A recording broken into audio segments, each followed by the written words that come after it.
Amisheni niwaambie kilichotokea. Ndani ya nyumba moja mambo yakabadilika. Amisheni msije kunihukumu, kila mmoja alikuwa na jambo moyoni. Amisheni, dunia kweli imejaa visa vya ajabu. Alikuja kijana kutafuta maisha, akapata kazi ndani ya nyumba ya mama. Alikuwa mpole, mwenye bidii kazini, kila mtu akamkubali tangu siku za mwanzo. Mama mwenye nyumba akamthamini sana kwa juhudi zake na moyo wa kusaidia. Siku zikapita, ukaribu kaongezeka, watu wakaanza kuona hali imebadilika. Precious hayupo bwana. Hivi nyie hamuoni aibu mnalala mpaka saa hizi? Yaani mnashindwa hata kuamka mje mfanye usafi mpaka mimi ndo nianze kufanya usafi? Kweli? Mama na umezidi na kelele mno. Nachoka yenyewe. Leta basi nikusaidie. Unisaidie nini? Hivi kwanza Precious, wewe na wenzio hivi mnajadili jinsi gani ya kutoka hapa nyumbani? Au ni internet ya bure na wafanya hapa mabongo yenu yanalala? Hapana mama, wewe mwenyewe unajua tuwezi chochote bila wewe. Au mimi niolewe. Unaonaje shoga yangu? Nilikuwa najua una akili, kumbe unaaga akili kabisa wewe. Kwa hiyo ada yote ile niliitoa iende bure. Alafu usipokuwa na akili ukamfulie mtu kwa ajili ya starehe ya usiku. Sasa sikiza nikwambie. Nendeni kwa mjomba wenu huko akawaeleze vizuri. So mimi nishamkea.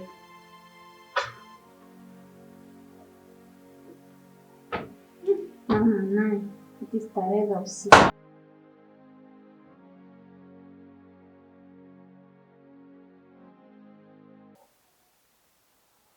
Bora tu umepitia mapema leo kabla sienda kulala. Ofisini kunaendaje? Ofisini kunaendelea vizuri tu. Ingawa hata muonekani. Nimekuwa busy tu, lakini inapaswa unapitia kunipa taarifa za ofisini. Unajua kuna mwingine ofisini bora zaidi kuliko nyumbani. Lakini sijasema kama siwezi kuja hapa no. Sometimes ni uchovu tu wa kazi na majira yanayotoka usiku na kuwa ni ngumu. Lakini ndio leo nimekuja pia. Karibu sana. Unajitahidi. Hata sijali. Mambo ni mengi tu, lakini nitajitahidi kubalance. Tunaendelea vizuri na hakuna chochote kibaya. Kilichopo tunakukosa wewe. Tunakumisi. Vijana wako wamekumisi. Msijali. Niko pamoja na nyie. Okay.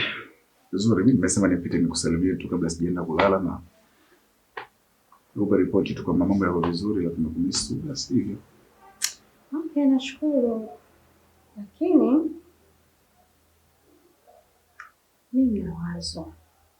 Najua mimi nikikaa mimi huwa nawaza namna ya kufanya ili tuweze kuongeza mapato. Mimi nilikuwa nawaza hivi. Kwa nini tusimuondole kijana pale kwenye ile frame? Tukaongeza ofisi yetu. Sijaelewa yani kumuondoa kwa style gani sasa? Kwa sababu biashara zina changamoto nyingi. Na ukijifanya kwamba wewe ni mtu wa huruma sana, Travels, huwezi kufanikiwa. Yule namna ya kumuondoa pale ni tunampiga majungu tu na fitna. Anaondoka pale. anatuacha pale, sisi tunaendelea na biashara zetu. Upo baba? Upo? Unajua madam, fitna na majungu ni sawa na mchezo wa matope. Ili umchafue mtu kwa fitna na majungu, ni lazima ushike tope ili umchafue. So wakati unalishika lazima na uchafuke. Kwa hiyo mimi sidhani kama kuna haja ya kufanya yoyote. Travels, acha ujinga. Hapa ni mjini. Kwa hiyo mimi nimekuelewa, lakini tulifanyia kazi tu, sikukatalii kwamba haifai, lakini lazima tukumbuke pia alikuwa ni mtu muhimu sana pia kwetu. Usikilize ushauri wako. Nashukuru kwa kunisikiliza. Ni pressure yule. Utakuwa nakuja. Hey, wewe? Sikusalimia tu, kwa shida wapi madam? Hey, kwa hiyo Kisumu na pressure ndio lazima utakuwa unakuja. Amna, nitakuwa leo si nimekuja, nilijua kani yupo, si najua hayupo, nimekuja tu. Ni muda gani hujafika hapa? Almost maybe 2 weeks, lakini sio mbaya, sikujua kama hata yule yupo. Mimi nimemuona tu surprise kapita. Unajua? Wewe. Asitola inakuhusu wewe. Amna bwana. Kawaida tu. Wewe bwana. Cheza na wazazi, chana na watoto.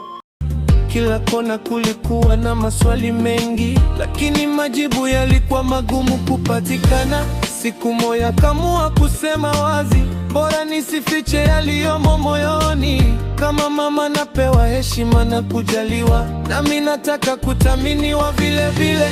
Kauli ile kawashangaza wengi, nyumba nzima ikabaki kimya kidogo. Wow, mamangu mie, umependeza mwenyewe. Asante mwanangu, na uzuri nao unachangia. Samahani mama, mimi nina swali kwako. Haya mwanangu. Eti mwanamke akiwa na umri mdogo au akiwa na umri mkubwa, ni yupi huwa anapenda kufanya? Kufanya nini?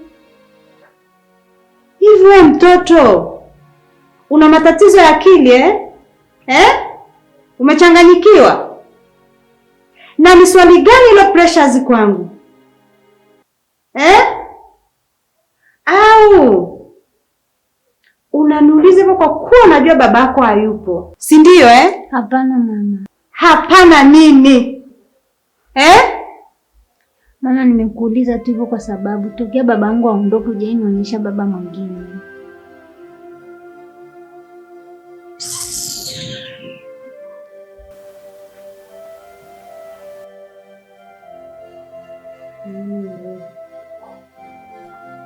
Ananizoea nyoka mkubwa huyu.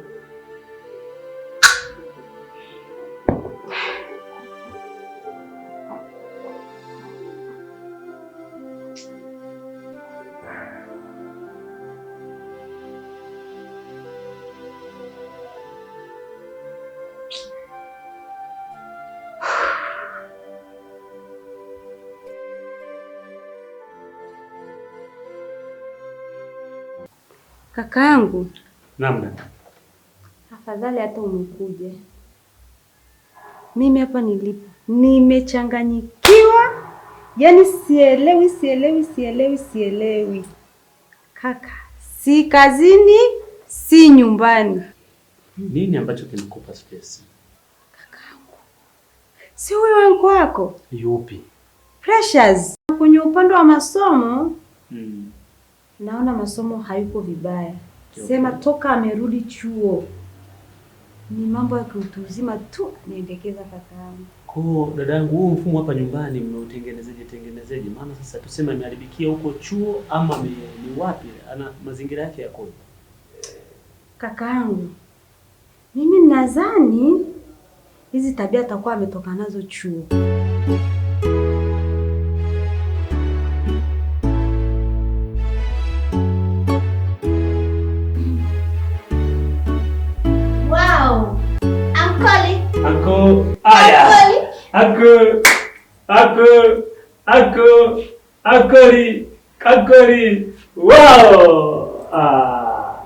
Vipi mama?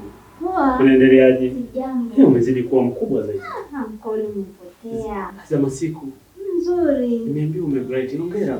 Asante. Hongera sana. Asante sana. Vipi unaendeleaje hapa? Jambo. Ndio. Umezidi kuwa mkubwa sana. Unatafuta Mungu mbinguni sasa. Unakimbilia wapi? Hamna huko. Unakimbilia wapi? Vipi maisha? Maisha yanaenda. Ila mimi na mama hatuelewani hata kidogo. Oh. Nini tena tatizo mama? Dada samani kidogo.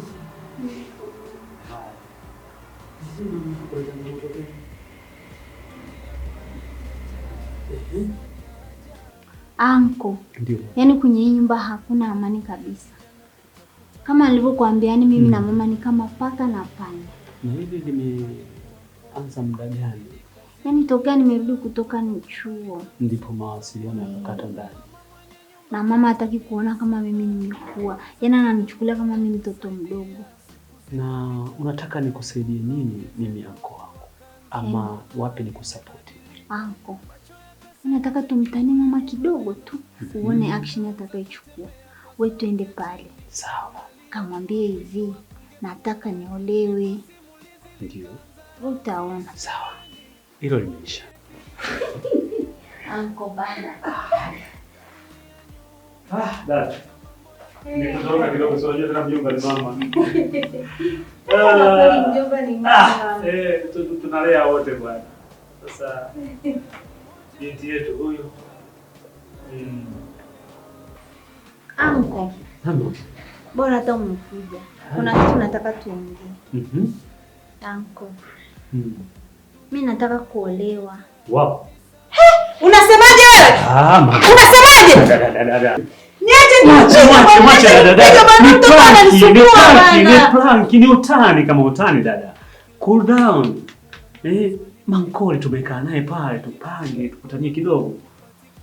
Ni utani. Planki za nini bwana? Kwanza mshanikera nyie. Cool down dada. Ni utani kama utani. Uncle. Mimi na. Si nilikwambia anko. Mama we, kazi unayo lakini nimefika kwa mwenyewe. Anko. Unadhani mimi nataka kuolewa kweli? Mama naelewa. Nyinyi wasomi nyinyi. Nyinyi watu wa juu sana. Kwa wewe nenda kaendelea na majukumu yako mengine, mama atakuja tu. Hilo nalielewa. Najua unamchemsha ubongo. Sawa. Sawa Ankole. Ankole. Pambisheni, sije kunihukumu. Kila mmoja alikuwa na jambo moyoni. Pambisheni. Dunia kweli imejaa visa vya ajabu. Kuna waliocheka, kuna waliolalamika, kuna waliotia mafuta kwenye moto, kwenye wivu wakaanza kusambaza maneno, mvurugano ukaongezeka kila uchao. Jomba mchekeshaji akatoa ushauri, akasema amani ni bora kuliko mabishano, lakini kila mmoja alikuwa na msimamo wake. Hapo ndipo drama ilipozidisheni, niambia kilichotokea. Inatakiwa ibadilishwe na oil, maana hii oil ukicheki namna hii umeona? Mama si unaona hii oil? Imeshaanza kubadilika rangi, imekuwa nyeusi kabisa hii. Imekuwa ni mbaya. Sasa jamani, oil mpaka mimi nije nibadilishe. Kwa nini mwezi? Tunaweza kubadilisha lakini sasa hujanunua mama. Hapo ile chuo ya mchana iliachia Hiyo kuchini mchana iliachia. Mchana iliachia sasa umeona hiyo oil yenyewe ifanye kazi. Kwa hiyo mkumuita fundi wa kufunga hapo. Mama, tukamuita tuna kitu yote. Hivi Travis iko wapi? Atakuwa ameenda bondeni kumcheki demu wake huko, sasa tunajua nini sisi? Mambo ya bosi. Sasa na mchana alipita anatoa hapa hivi. Au kumuona? Akae ofisini. Ana mambo mengi, unajua tena ujana huu. Demu wake tena? Kuna shida gani? Mbona umeshtuka? Demu wake ni nani? Kweli siwezi kujua, maana Travis na yeye bwana Kwa Travis anaenda kwenye mademo, anaacha kufanya kazi. Jamani, umeendeja wenu, mbona yuko hivi sasa hivi? Unaona waza hivyo, maadamu ni ujana tu. Mambo madogo tu. Mambo madogo sana. Sasa ujane na maana anaacha kazi alafu anazunguka na mademo mchana. Sisi si tupo, ndo kazi yetu. Kwani kazi yake labda. Yes, ana saini pale, anamaliza, anaenda kwenye mambo yake. Sisi tunafanya kazi. Oh, cheki hiyo tani ngapi tumetengeneza mzigo hapo. Ili cha msingi hapo ni tufanye kazi yetu. Kishamaliza kazi yetu. Tutoe mzigo wetu tunaweza kwenye basi. Mwenye ofisini pale sasa hivi nakuja kwa manati tu. Unajua sometimes ndugu wangu uonekani sasa hivi naona umeshika hela. So hela, yaani point ni kwamba unajua michosho sometimes ushakuwa na mashikaji ambao umeunganishia mchongo anaufanya alafu wewe ndio unasimamia. Ndio. Unakuwa una amani kwa sababu mashikaji hawezi kukuangusha. Kwa hiyo akija ni demu, anaingia naye, anatoka naye. Tunasema kama unakuja naye huku. Sisi tunasema labda ameenda kwa mademu zake. Kwa hiyo hatujui kama ni demu gani huyo, hata biashara zake zingine hatujui. Lakini kwa kuwa ni kijana kumbe akasema hivi labda aenda kwa demu wake. Tusikushtue sana madam, naomba kasirika. Alikuwa ameshapaniki madam, amefura hivyo. Hapana, Travis sasa hivi naona kama ananichosha jamani. Hana shida. Kama ninaweza kuja ofisini sasa hivi alafu nisimkute. Sema uzuri madam. Na nilitegemea nitamkuta hapa ofisini. Uzuri wake madam, ile anapokuja asubuhi ile, yaani anahakisha kila vitu vimefika wapi? Kazini hapa ndo anaondoka zake. Mbona kama unamtetea? Sina mtetea sasa kama sijini nataka nimsingizie sasa. Simtetei, naongea ukweli tu. Wewe. Au unajua wewe? Kwamba alipoenda unajua? Kweli sio unajua. Hata ndio nikale kababu nyo soda pale. Hatuwezi kujua. Mimi nimetokea pale, si ningemuona. Sasa madam, moto wote ambao utaweza kuwajua kweli. Au tumpigie tu simu. Pigeni simu. Travis, mbona amekuwa mzembe wa kazi kiasi hiki? Naomba dakika zilisha. Tufanye basi mpango leo. Sasa nipeni muda kidogo niende nikatoe hela pale, alafu niwaletee. Sasa muda wenyewe ndo huu, yani tumetegemea tulivyokuona wewe tukajua mambo yamekwisha. Hata hivyo nayamaliza sasa hivi, naenda kutoa hela pale barabarani. Au sikifanya hivi? Yeye sasa akaenda kwa wakati sisi pale chini. Au haina shida. Tutaenda kule maana tumeshafunga ofisi. Haya. Mamisheni niwaambie kilichotokea ndani ya nyumba moja, mambo yakabadilika. Mamisheni msije kunihukumu, kila mmoja alikuwa na jambo moyoni. Mamisheni. Travels. Yes madam. Unaweza kaniambia mwanamke wako ni nani? Alikuja kijana kutafuta maisha, akapata kazi ndani ya nyumba ya mama. Alikuwa mpole, mwenye bidii kazini, kila mtu akamkubali tangu siku za mwanzo. Mama mwenye nyumba akamthamini sana kwa juhudi zake na moyo wa kusaidia. Siku zikapita, ukaribu kaongezeka, watu wakaanza kuona hali imebadilika. Macho yakasema mengi kuliko maneno, siri zikaanza kutembea kwa sauti ya chini. Hakuna aliyejua mwisho wa kungekuwa gani. Ndipo simulizi likaanza. Mamisheni niwaambie kilichotokea ndani ya nyumba moja, mambo yakabadilika. Mamisheni msije kunihukumu, kila mmoja alikuwa na jambo moyoni. Mamisheni, mamisheni, dunia kweli imejaa visa vya ajabu. Binti wa mama kaanza kuona tofauti, akauliza mbona mambo si kama zamani. Kila kona kulikuwa